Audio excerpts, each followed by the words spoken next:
precisando de pessoas para nos ajudarem como passistas. Então, se vocês se interessarem, as inscrições já estão sendo feitas ali na recepção, tá ok?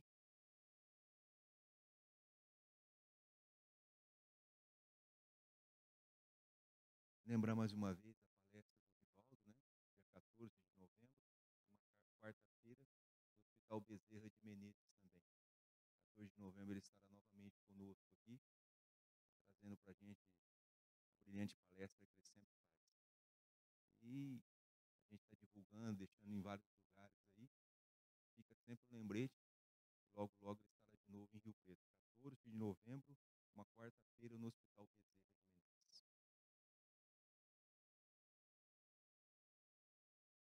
Vamos então passar a leitura semanal que se chama A Verdade.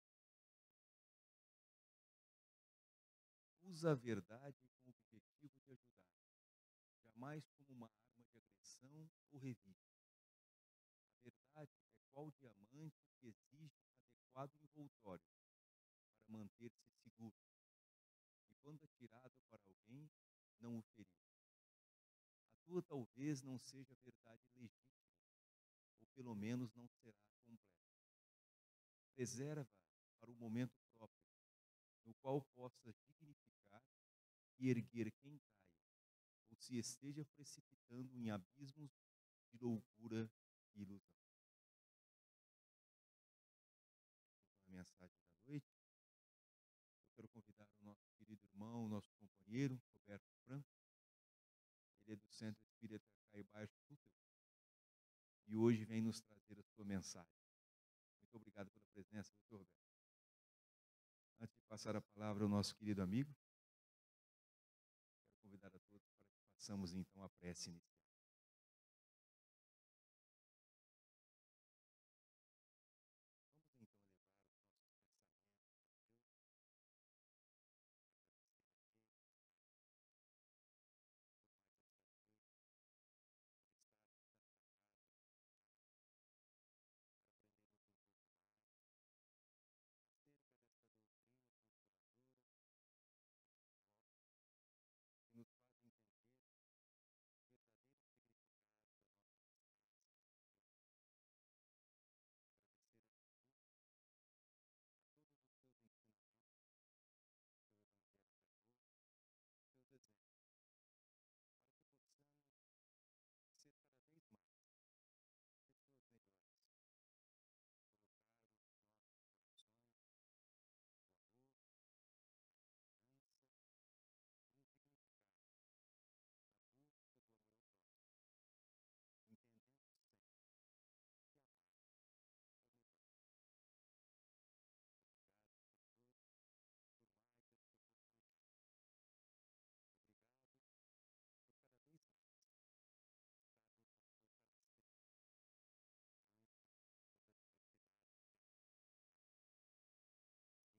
sua casa celeste, diante das adversidades da vida. Sim, no teu nome, em nome de todos os benfeitores espirituais, desta casa abençoada tua e de Kardec, pedimos humildemente a permissão para iniciar a reunião cristã. Boa noite, meus irmãos. Que a paz do Senhor esteja aí e continue sempre em nossos corações, é o nosso desejo. Invocamos nesse momento as bênçãos de Jesus, para que possamos transmitir claramente o nosso pensamento a respeito da felicidade e também de um clima de compreensão sobre aquilo que vamos falar. Esse tema, felicidade, eu o escolhi para que nós possamos nos atentar para o nosso bem-estar a cada momento de nossa vida. Mas para isso, nós temos que retornar à doutrina espírita, nós temos que retornar àquilo que nós sabemos sobre Deus, o que nós estamos fazendo aqui, por que é que nós estamos aqui e o que nós podemos fazer ou podemos sentir a felicidade. Por quê? Muitas vezes nós temos vendo a felicidade de um prisma em que, na realidade, aquilo somente nós alcançamos aquela felicidade para satisfazer o nosso ego, mas não é a nossa felicidade íntima. Por exemplo, nós trabalhamos, todos nós queremos ter uma casa. Mas não adianta você ter uma casa, você precisa ter um lar. A formação do lar é que é a sua felicidade. Se você trabalha para você ter mais qualificação. Agora, a sua dedicação àquilo que você está fazendo é que dá a sua felicidade. É onde você põe aquilo que Deus, o talento que Deus lhe deu, que você põe em evidência para a sua sustentação e para servir a todos aqueles que dependam daquilo. Nesse cosmos que nós vivemos, nós não podemos esquecer que a Terra é um planeta insignificante dentro do nosso universo. Se nós formos comparar, no outro dia estava vendo no computador a comparação do tamanho da Terra com alguns planetas e algumas estrelas. Ela não chegou no quarto quadro, ela já desapareceu, já não tinha mais local para colocar ela, de tão pequeno. Então, pode alguém pensar assim, puxa vida, mas então, se a terra em que eu vivo é insignificante, eu sou mais insignificante ainda. Mas não é isso. Muito pelo contrário. Por quê? Nós temos que pensar que na espiritualidade, pensando nessa sintonia que nós temos com o universo todo, não há notícias de que o governador de um planeta tenha encarnado no planeta que ele dirige. Somente um, a Terra. Somente a Terra foi beneficiada com a vinda de Jesus. Por quê? Porque Cristo, nós temos que perceber, que ele é uma hoste espiritual. É a hoste dos governadores, onde todos os governadores de todos os mundos, eles são os Cristos. E o nosso Cristo é Jesus.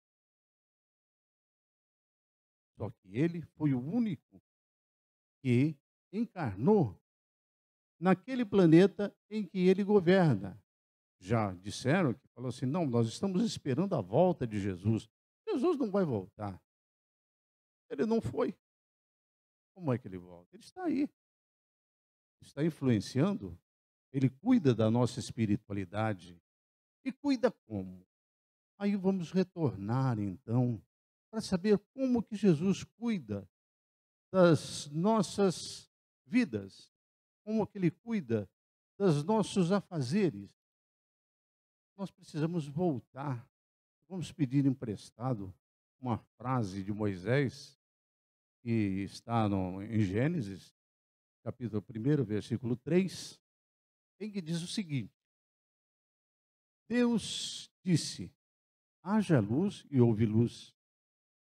Então, nós interpretamos que a luz que foi feita pela vontade de Deus é a mais importante, porque foi o começo, o início, o princípio de tudo. Mas não foi. palavra importante está no disse, porque Moisés não tinha outro meio de falar em que Deus, na sua infinita misericórdia, na inteligência suprema, causa primária de todas as coisas, como que ele deu um impulso para a criar o nosso mundo, para que depois nos criasse também o nosso espírito. Então, esse movimento, essa vibração de falar, é o único termo em que Moisés pôde captar para poder transmitir que Deus vibrou em pensamento. Ele movimentou pelo pensamento dele o que ele tinha naquele momento. Ele expandiu a sua vontade de criar um mundo e criou o universo. Até que ele teve condições na criação do espírito e na criação das matérias, em que os espíritos formam as matérias através das suas influências, todas através das vibrações.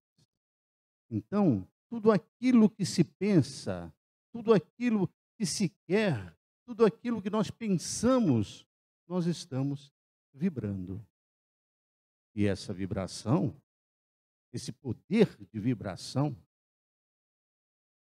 quando nós fomos criados, quando o nosso espírito foi criado, Deus nos deu também essa qualidade de fazer com que o nosso pensamento movimente as forças da natureza e nós emitamos as vibrações que nós queremos dos nossos pensamentos. E essas vibrações que nós emitimos, as quais são milhares muitas vezes em um dia só, porque nós trocamos de pensamento a cada momento, desde que nós acordamos, a cada momento do nosso dia, nós estamos trocando de pensamento. Então, nós estamos trocando de intenções, nós estamos trocando a emissão das vibrações fluídicas que nós temos. Vejam só, que é uma cadeia, desde a criação até hoje, e continua a mesma coisa. Todas as vezes que nós trocamos de pensamento, nós fazemos com que nosso corpo trabalhe de uma maneira diferente. E a cada tipo de pensamento, a cada tipo de intenção que nós colocamos no nosso pensamento, é um hormônio que é ativado e produzido dentro de nós. E esses hormônios são os que dão os nossos humores. Se nós estamos felizes, se nós estamos tristes, se nós vamos fazer o nosso ambiente alegre, se nós vamos fazer o nosso ambiente triste, se nós vamos trabalhar bem ou vamos cair em depressão, se nós estamos otimistas, se nós estamos pessimistas, isso tudo depende do como que nós pensamos, como é que nós emitimos o nosso pensamento. E na emissão do nosso pensamento é que nós qualificamos essas vibrações e esses fluidos que nós emitimos. Por quê? Bom, nós podemos dizer que eu tenho uma boa intenção, mas eu posso ter uma boa intenção com mau pensamento. Quer dizer, então, a intenção é que vale. Por quê? Eu posso ter feito uma boa ação, mas a minha intenção talvez não tenha sido aquela, tenha sido uma outra. Então, a intenção é que qualifica o nosso pensamento. E se nós emitimos o nosso pensamento para outro, e nós emitimos ele a todo o momento de nós, para aqueles que convivem conosco, seja no nosso lar, seja no nosso trabalho, seja na escola, onde nós estivermos, seja no templo espírita, seja onde nós estivermos, nós estamos interagindo em sintonia com todos aqueles que nos cercam.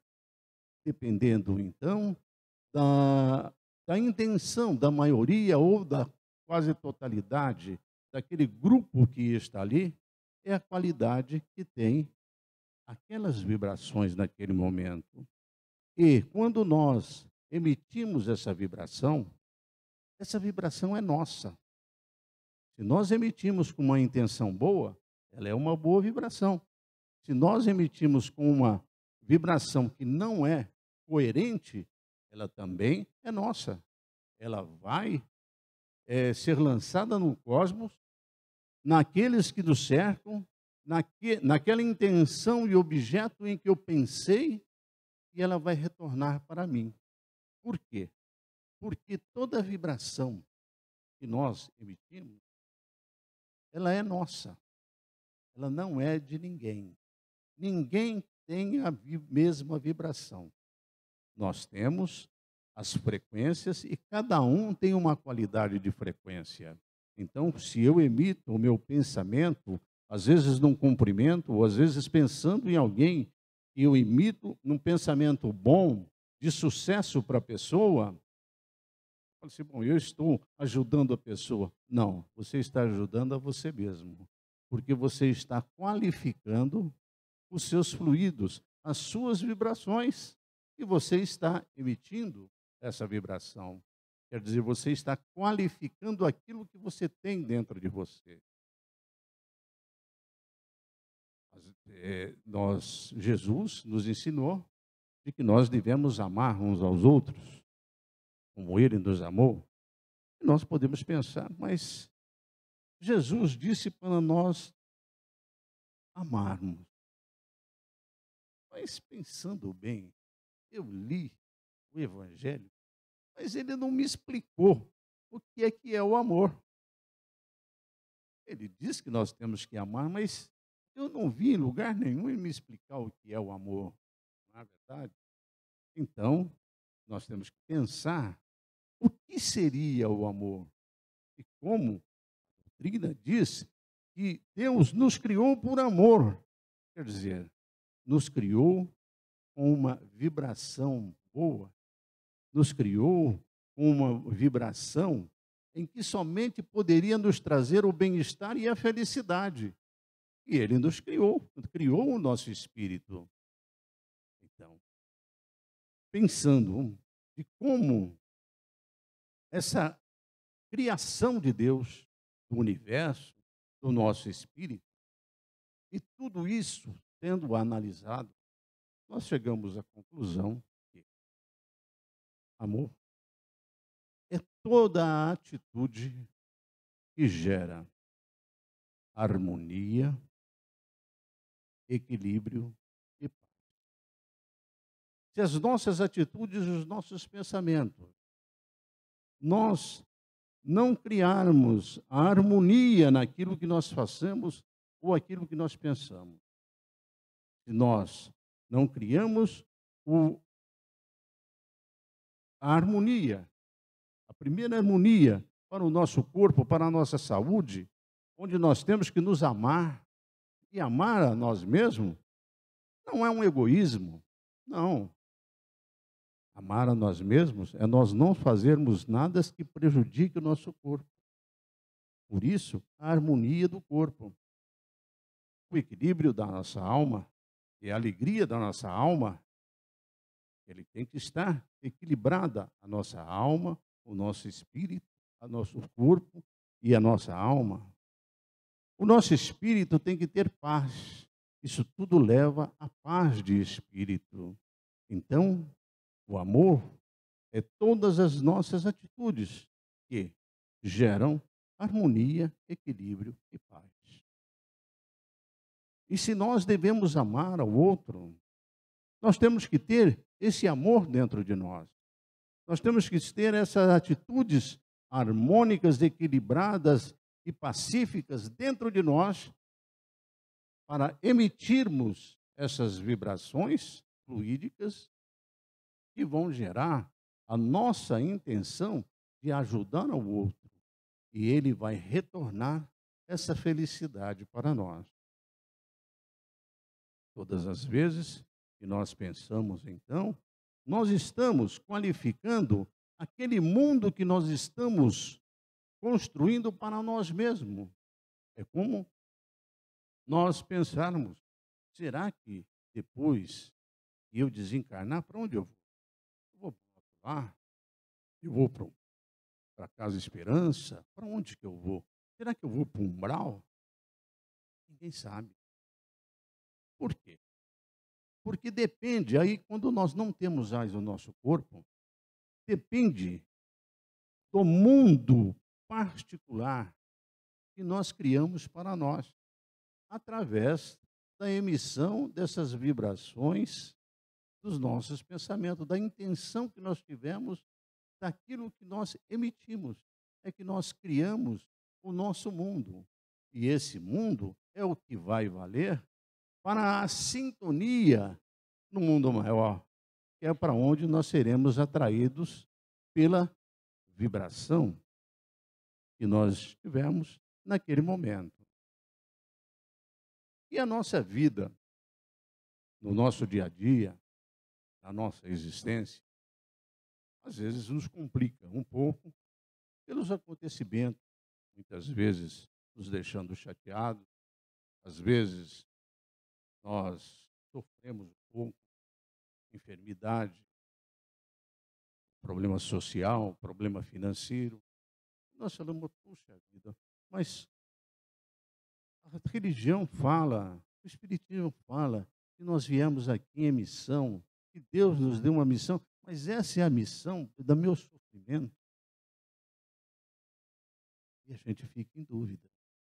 Mas o Espiritismo, ele é uma doutrina consoladora, e é uma doutrina que explica toda essa mecânica de evolução espiritual que nós temos. Por quê? Ele nos diz que a nossa existência é um presente divino. A nossa existência é uma dádiva de Deus. Poxa, mas é um presente de Deus a minha vida, a minha existência? Sim, é. Por quê? Antes de nós nos encarnarmos, nós não tínhamos corpo. Nós não tínhamos corpo, mas nós tínhamos o perispírito e o espírito. E nós, pelas nossas atitudes muitas vezes equivocadas que tivemos anteriormente, nós sofríamos moralmente por aqueles erros que nós fazíamos no passado. E nos torturávamos espiritualmente. Aí, a dádiva, o presente foi esse: deixar que nós encarnássemos para que nós começássemos um novo período de experiência para anular aqueles erros e equívocos que nós tivemos no passado. Por isso, é uma dádiva. E outra coisa, agora nós temos corpo. Porque lá nós sentimos moralmente. Aqui, quando nós sentimos moralmente, o nosso corpo sofre. Se nós estivermos emitindo maus pensamentos, esses pensamentos voltam para nós e voltam fazendo mal para o nosso corpo. Por quê? Porque todo pensamento que nós temos, seja de qualquer tipo que for, ele vai gerar um tipo de hormônio. Dependendo do tipo de hormônio que nós produzimos, é o nosso humor. Se nós estamos felizes, se nós estamos tristes, se nós estamos doentes, se nós estamos saudáveis, se nós estamos com pensamentos positivos, se nós estamos com pensamento negativo. Então, conforme essa intenção que nós temos a cada momento, é o que vai nos levar a criar os hormônios que vai fazer com que o nosso corpo se sinta bem ou mal. Então, o nosso bem-estar, nós temos que estar sempre, como diz Jesus, vigiando, para que o nosso corpo não sofra as consequências dos nossos pensamentos. Se os nossos pensamentos são negativos, se o nosso pensamento, nós emitimos influências negativas, é porque nós estamos produzindo um hormônio chamado cortisol. O cortisol, ele é corrosivo, ele corrói as nossas células e nós ficamos doentes. Se nós pensamos no amor, na caridade, em sentimentos puros, nós vamos criar a serotonina, que é o hormônio, o neurotransmissor da felicidade, do bem-estar, que nós vamos sentir. E tudo isso que hoje nós falamos em hormônio, nós falamos na psicologia, na produção, a respeito do que nós estamos falando, pensando, é uma coisa moderna, nós descobriu-se agora. Não. Jesus já tinha descoberto naquela época. Jesus já sabia disso. Porque hoje mesmo, a psicologia, ela não descobre nada que ele não tenha falado. Que Jesus não tenha falado. Jesus, quando fazia os seus, entre aspas, milagres, ele tinha sempre uma certa atitude. Isso nós, quando nós estudamos a Bíblia, nós verificamos a atitude de Jesus em cada um dos chamados milagres dele. Então você chega a certas conclusões e ele tinha algumas atitudes para que ele chegasse a curar a pessoa. Em primeiro lugar, ele aguardava que a pessoa quisesse. A primeira coisa que ele quer, ele falou: o que você quer de mim? Quero que o senhor me cura. Segunda pergunta dele: você acha que eu tenho condição de te curar? Acho. Então você está curada. Só que aí ele complementava. Ele falava assim: vá e não peques mais. Porque se você pecar, você vai voltar a ficar doente pior do que você está. Então essa era mais ou menos o que acontecia ali do que ele falava. Certo? Isso a gente percebe que toda a movimentação para que chegasse nesses milagres dele, ele fazia isso. Bom, muito bem. Então vamos trazer para nós o que é que ele fazia. Em primeiro lugar, ele despertava a vontade da pessoa. O que você quer? Eu quero ser curado. Você acha que eu posso fazer isso? Acho. Ele despertava a fé. A pessoa tinha fé naquilo que ele queria. Então, ele dizia: você então está curado. A pessoa então tinha uma transformação psicológica dentro dela, que ela parava de produzir o cortisol e começava a produzir a serotonina. E aí ele advertia: só que vá e não peques mais. Isso quer dizer, aquela vida que você tinha anteriormente, tudo aquilo que você pensava, que você fazia, você não pode fazer mais. Você agora tem que mudar a sua vida, que é a renovação que o Espiritismo fala. Você tem que renovar a sua vida, renovar aquilo que você pensa, aquilo que você emite de você. Por quê? Aí você vai produzindo a serotonina, que é o hormônio do nosso bem-estar. Então, vocês percebem que desde Jesus, ele que nos ensinava o que hoje a medicina descobre, ele já falava naquela época. Quando ele diz: conhecereis a verdade e a verdade vos libertará. A psicologia hoje o psicólogo usa essa frase dentro da medicina, dentro daquilo que a psicologia ensina a ele, que a pessoa precisa lembrar, buscar dentro dela os traumas dela e trazer para a sua consciência, quer dizer, trazer a verdade que está lá dentro dela, está dentro do coração dela, mesmo que for alguma coisa ruim, porque aquilo está fazendo com que ela sofra. E a partir do momento em que aquele trauma que estava oculto, que influenciava a vida dela, ele passa a ser lembrança, conhecereis a verdade, e a verdade vos libertará. Libertará a pessoa daquele trauma que ela tinha. E volta a ser para quê?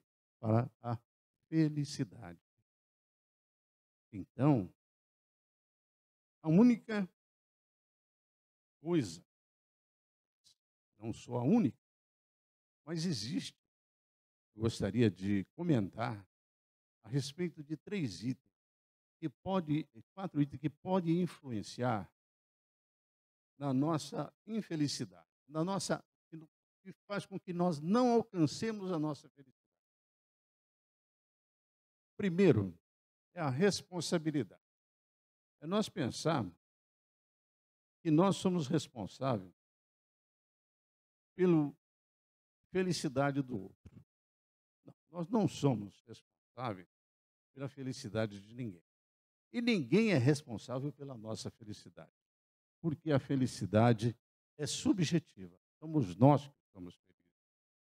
Nós não podemos tirar a responsabilidade de alguém e passar para nós só para aliviar ele de um peso, ou de uma dor, ou de uma decisão. De maneira alguma. Se a responsabilidade é dele, tem que ser dele, não é minha. Você pode colaborar, mas não trazer para você a responsabilidade que é do outro. Porque senão você está sobrecarregando você de uma coisa que você não tem nada com isso. Então, nós não podemos assumir os compromissos que são do outro.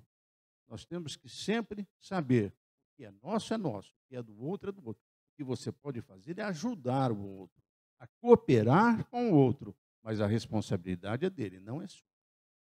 E se você trouxer para você a responsabilidade que é do outro, ela vai influenciar na sua felicidade. Não tem jeito.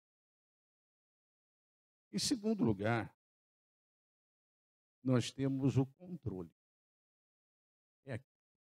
Nós queremos controlar a vida dos outros. Ou nós deixamos que os outros controlem nossa vida. Também nos faz infelizes. Fazem feliz a nós e fazem feliz o outro. Por quê? Porque quando nós queremos controlar, nós queremos que o outro faça tudo aquilo que nós determinamos. Na verdade, nós somos obsessores da pessoa.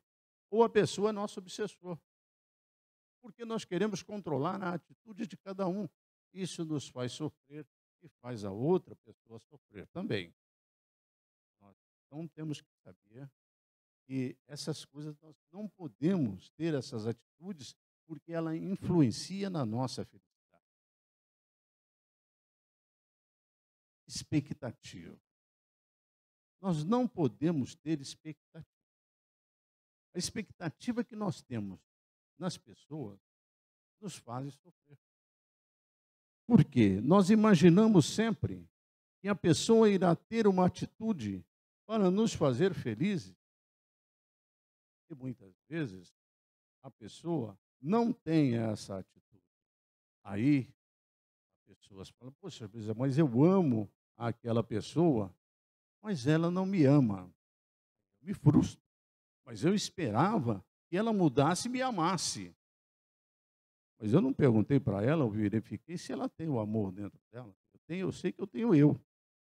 E se ela não tiver? Que expectativa que eu posso ter se a pessoa não tem aquele sentimento que eu quero dela? Então eu preciso ser feliz com aquilo que eu sou.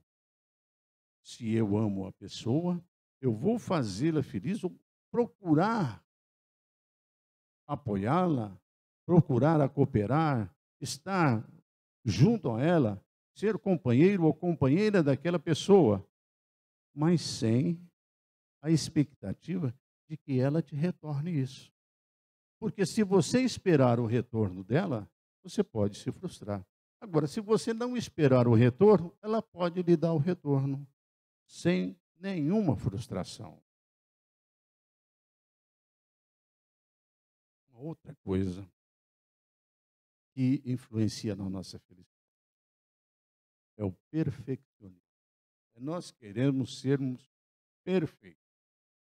Tudo tem que estar no outro lugar, as pessoas têm que fazer tudo aquilo que você quer, as coisas têm que estar no mesmo lugar todos os dias, tudo arrumadinho, tudo certinho.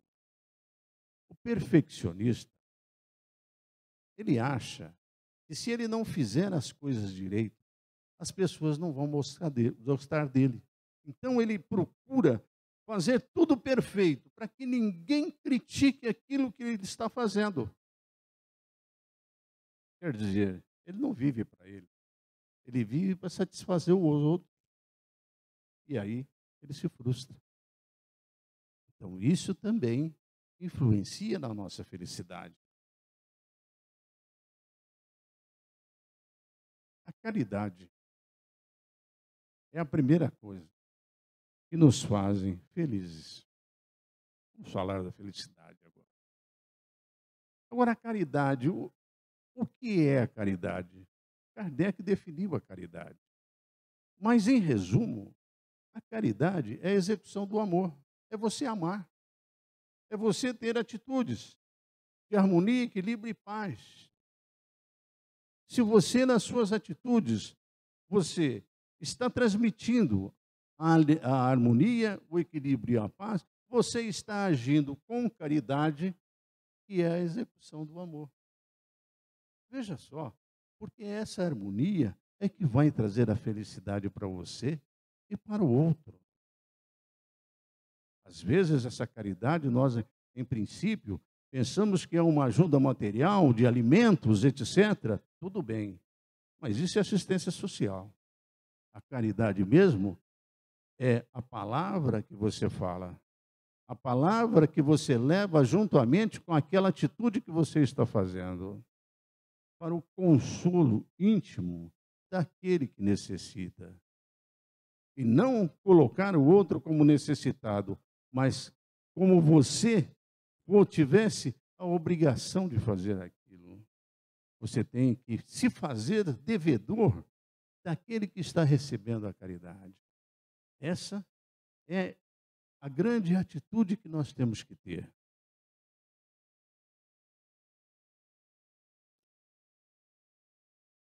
Essa força vibracional que nós comentamos no começo, ela tem que estar presente em todas as nossas atitudes e em todas as nossas palavras. Por quê? Porque essa intenção que nós temos quando nós pensamos é que nos vai tornar harmônico dentro de nós. O equilíbrio daquilo que o meu corpo sente, aquilo que o meu perispírito está imbuído e aquilo que é refletido no meu espírito. Esses três, têm que estar equilibrados para que a felicidade se torne cada vez mais dentro de mim, trazendo o bem-estar, trazendo a alegria de viver. Por quê? Porque a nossa felicidade corporal é sobreviver. Esse é um instinto que nós temos de sobrevivência. Se você está na rua, você vê uma rua asfaltada, você vê um buraquinho que não tem asfalto, você pode saber que ali está nascendo alguma coisa, porque a vida daquela planta e a nossa vida é a mesma vida. Ela está sobrevivendo e nós temos que sobreviver também. É a primeira coisa, nós temos que sermos felizes para sobreviver. Uma harmonia mental. Temos que prolongar cada vez mais a nossa existência. Porque quanto mais nós prolongamos a nossa existência, nós temos mais oportunidade de nos harmonizarmos com os nossos erros passados. Porém, a elevação espiritual que nós temos que ter é para que cada momento, em cada etapa da nossa vida, nós tenhamos a capacidade de diminuir o número de nossas existências. Então, esse é o objetivo. O objetivo da existência é que, quando nós passarmos para um mundo maior, nós temos que, cada vez mais, diminuir o número das nossas encarnações, até que nós possamos ressurgir como espíritos puros. Então, essa felicidade que nós temos que levar dentro de nós, cultivarmos cada vez mais essa felicidade de amar ao próximo como a nós mesmos e amar a Deus sobre todas as coisas, é o nosso lema, para que a cada momento possamos nos sensibilizar o nosso espírito, para que possamos receber as sugestões dos nossos amigos espirituais. Quanto mais nós estivermos sensíveis a eles, mais eles poderão nos ajudar para sermos felizes cada dia mais nessa nossa existência. Que a paz do Senhor esteja e continue sempre em nossos corações.